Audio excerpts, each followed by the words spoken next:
and hello. What's going on out there, everybody? This is the Too Close to Call podcast, and this series is the Cinematic Adventures series. Is that what we decided on, Pags? Cinematic Adventures. I love it. Little shout out to Dane Cook. Ah, throwback to Mr. Cook. Yeah. Guy who just went off the freaking radar for everybody. He was huge in the late 2000s, and he was just gone. Caught his money and was like, yo, this fame shit, that's for the birds. I'm out of here with my cash. We can't blame him. You see any movies lately? Yeah, so Cinematic Adventures, this is going to be our movie podcast where Pags and I, we tend to go to the theaters, catch the latest movies. If not, certainly watch them on Redbox for a couple of bucks, see all the main guys. And we're going to kind of come to you with our opinions on them and whether or not if they're worth seeing to save you guys some cash, whether or not it's worth $2 instead of 14, and let you know what the deal is, Pags. And my most recent adventure that I went on was to the land of the ocean. And I saw Aquaman finally from the DC comic universe. So this was not the one with Vinny Chase playing Aquaman. I wish it was, and I'm still waiting for that one to finally come out because apparently it did really well. So it's got to be a good movie.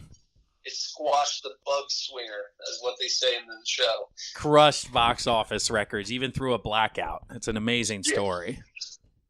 By the way, that was the best Entourage episode ever. Yeah, that whole season, man, was fantastic. Season 3 was the sweet spot. But no, this Aquaman is the one with Kyle Drago, Jason Mamoa. That's right, as Aquaman. And honestly, dude, he does a really good job playing Aquaman.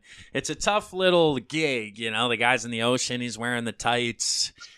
What is it? SpongeBob has the Aquaman that they just make fun of kind of all the time, and it's the old guy, and, you know, it's really one of those superheroes where it's like, nah, I don't want to fucking play Aquaman. So they went with the biggest, baddest motherfucker they could find, and it was a good start for them for sure. The story itself, though, is essentially, about the underwater land of Atlantis. Everybody talks about the story of Atlantis, and basically what happens is one of the queens of Atlantis comes to the surface and falls in love with a lighthouse keeper because she's about to be put into an arranged marriage where she doesn't want to be a part of, and she wants to give birth to somebody outside of this marriage because she knows once she does inside of the marriage, all hell's going to break loose.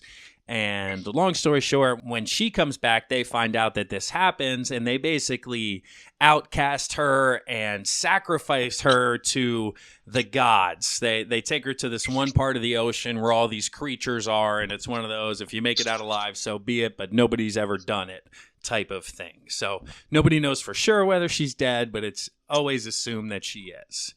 And the kid is basically the guy who ends up saving the earth and the oceans, and that's his call and his destiny, and the people from Atlantis are trying to get him to come back and take the throne because his half-brother is a piece of shit, and he's trying to wage war with the Earthlings and take over, and it's about time we stop hanging out in the ocean and take over both worlds because they have the technology and the advancement to have the water suits to be able to do everything that they do. And Arthur lives on the land because he's like, fuck those Atlantis people. My mom left me and they killed her, blah, blah, blah. I don't care about any of them.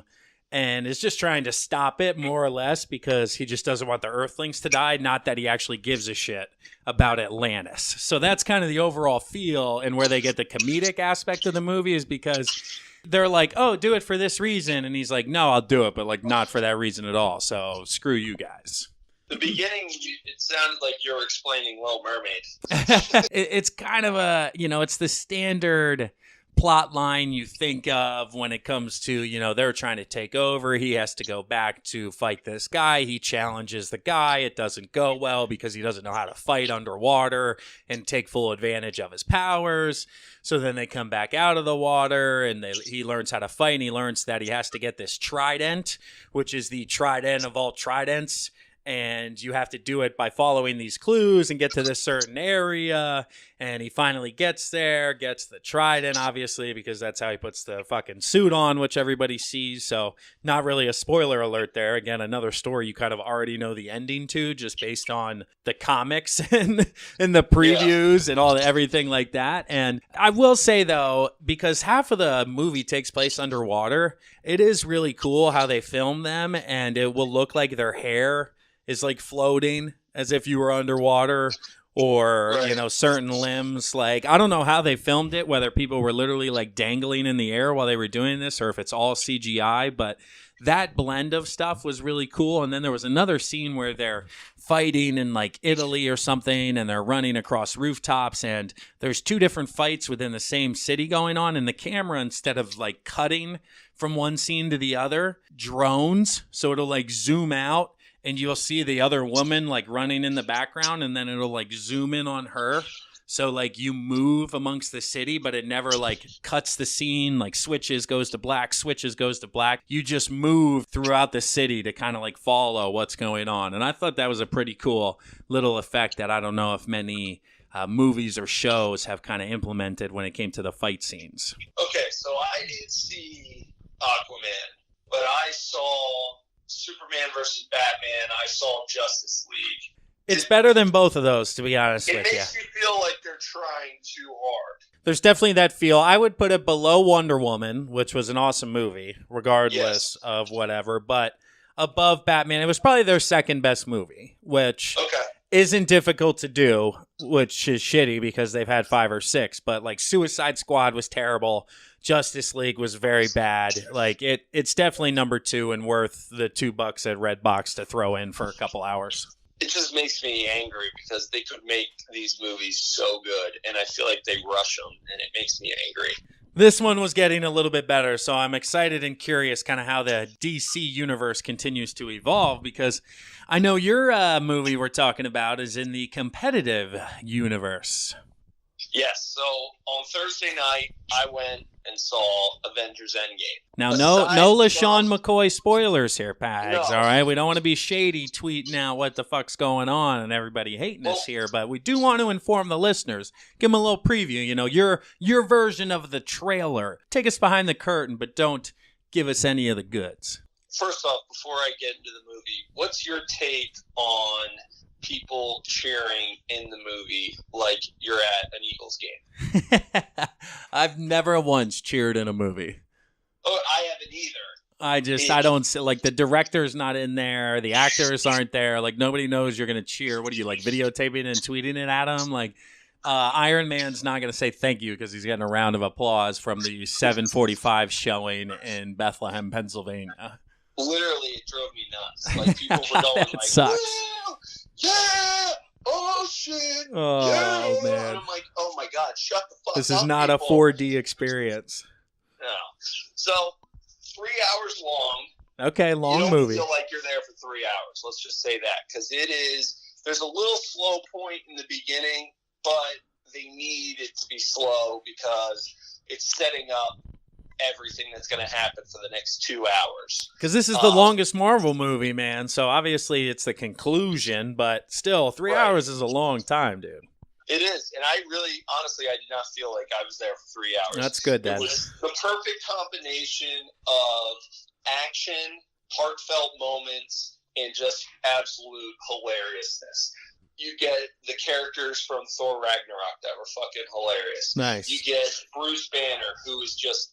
Mark Ruffalo is hysterical. Dude, Mark Ruffalo makes me laugh in these movies, man. Like, underrated character when they're getting around and he has these kind of witty, like, one-liners. I'm like, this dude is low-key funny. So I'll give you one little tidbit of him in this movie.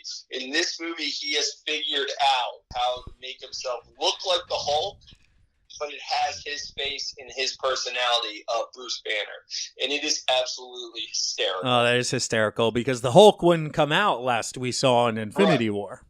So now he is the Hulk, but he's Bruce Banner. He has his Bruce Banner's face CGI, and he talks like Bruce Banner, but he's the size of the Hulk. Oh, and that's awesome. He's at the diner, and he's like eating like 17 different plates, and he's like, I feel like I'm the only one eating here, people. What's going on? Yeah, it's great. I mean, so where it was left off in Infinity War is Thanos snapped his fingers. Does it pick up right after the end of Infinity War? So it picks up, everyone that's left is in S.H.I.E.L.D.'s headquarters, and Iron Man and Nebula are up in space where they were last left after Peter Parker, Doctor Strange, everyone faded away. Right. All the Guardians. So he's up in space, and these guys are down at S.H.I.E.L.D., and it's essentially them trying to figure out how the hell are we going to reverse this, and what the hell are we going to do?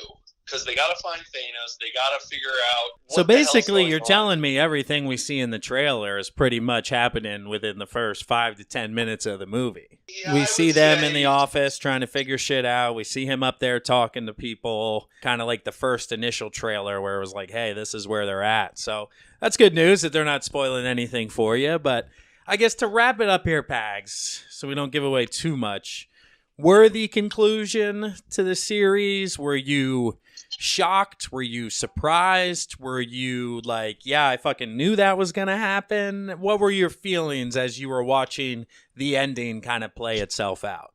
It's not predictable, but in aspects of it, you're like, I could totally see this happening. And because everybody's read the blogs, kind of the theories, just like Game of Thrones. Everybody has, okay, this is how I think they're going to do it. So yes, I suppose Ant-Man it's, plays a huge realistic part. to the point where you can understand that that could actually happen.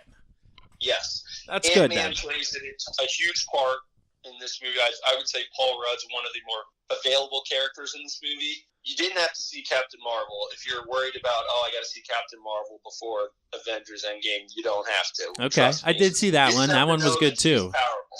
That one was good too. So I did see that one. We could talk about Yeah. that one on next week's. You just have to Cinematic know that Adventures. she's powerful, and she is. She is she's important because Fury Yeah. called her right before he died.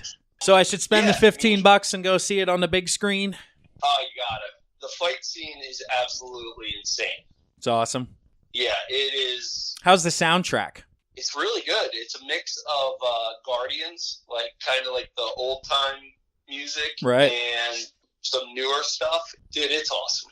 Okay. We'll come back I don't like around to- after I see it and it's been a couple of months when it's still not in that, hey, it's only been out for 5 days, I have a life phase to not Right. spoil it for people. But once we get a couple of weeks in, we can revisit, once I see it with the kid and go, holy shit, dude, this was so dumb, or this was awesome. You're not going to think it was dumb. It was awesome. If you thought Black Panther was good, this is 10 times better. Very cool. Very cool. Looking forward to it. So pay $2 for Aquaman, but pay $14.50 to go see Marvel's EndGame. And that's the first episode in the series of Cinematic Adventures. Cinematic Adventures. Yeah, I love it. I can't wait for the episode where you've seen it and we can talk about it. Very cool. I've been really restraining myself right here. I like it. I like it, man. So this is Miho and Pags, Too Close to Call Cast. Follow us out there on all social media. Subscribe. You guys are the reason we do this. Please keep giving us feedback. We appreciate it. And we will talk to you guys soon. Later, guys. Peace.